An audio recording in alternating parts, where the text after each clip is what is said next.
My God. Can't you see?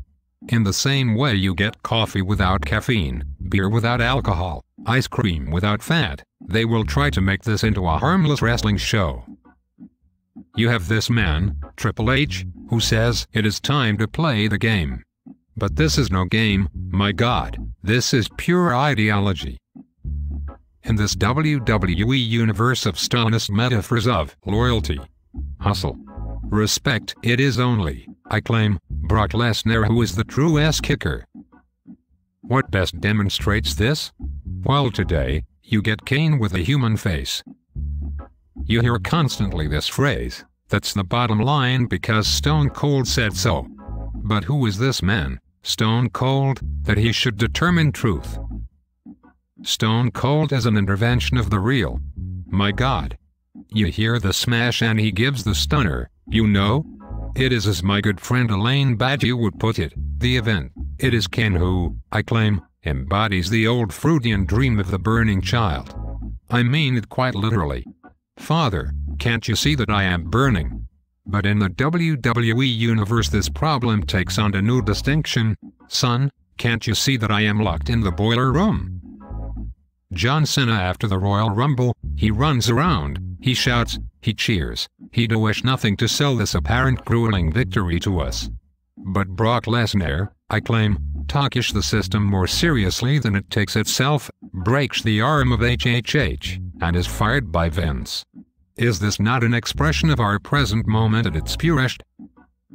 It is not true when people attack Vince as an egotist. He is greedy, he does not care, my God, no.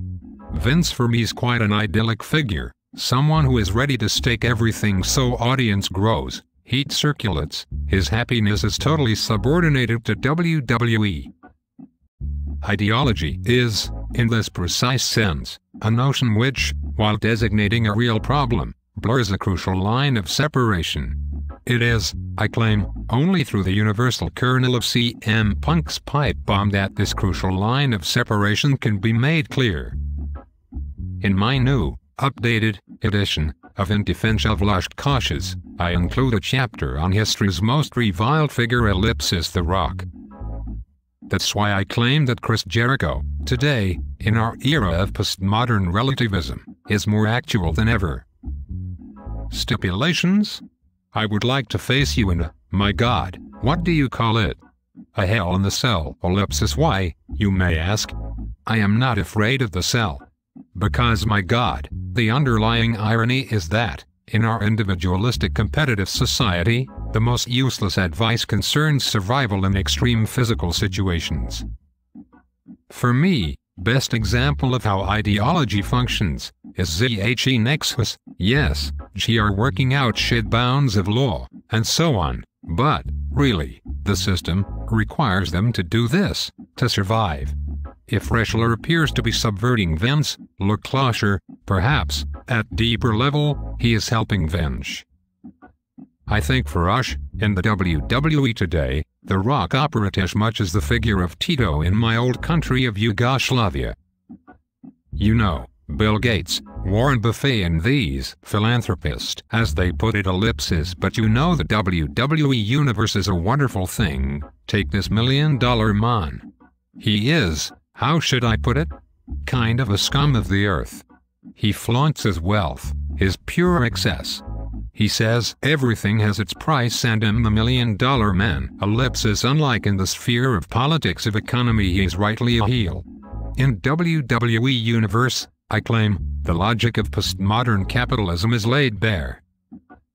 And, my God, Vince McMahon, he is a Republican. My friend tells me the other day he is the largest donor to Donald Trump, but he has the figure of Jack Swagger, this real American, a heel.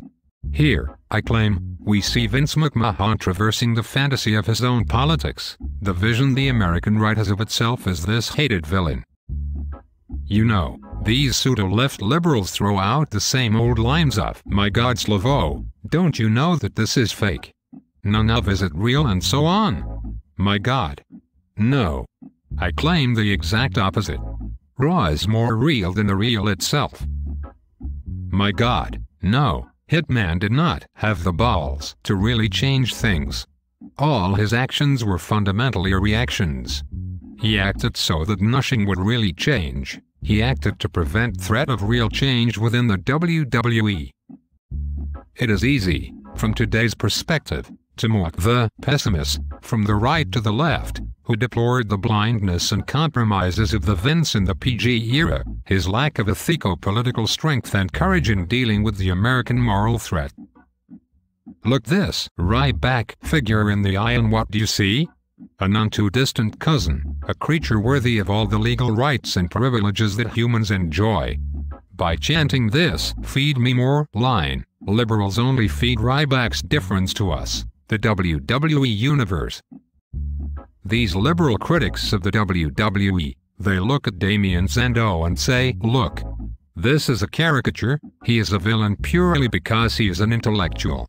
But no, my God, this is completely backwards. The villainy of Sandow is in his hypocrisy. He's claimed that he is the intellectual savior of the masses when he does nothing but pour scorn on them. And is there not a truth in this? That the real villainy of the liberal elites is in their claim to want to save the masses from ignorance, when in fact it is in their benefit to maintain this unequal structure? Did you notice how the standard wrestling fan likes nothing more than an ass-kicking? But, paradoxically, when this Mark Henry figure appears and proclaims that somebody is going to get their ass kicked, they deride him and so on. He has, through his Hall of Pain, created a system that fulfills its clear objective ideological function. And yet the WWE Universe call him a monster and so on. That is why we need Lacan more than ever, I claim.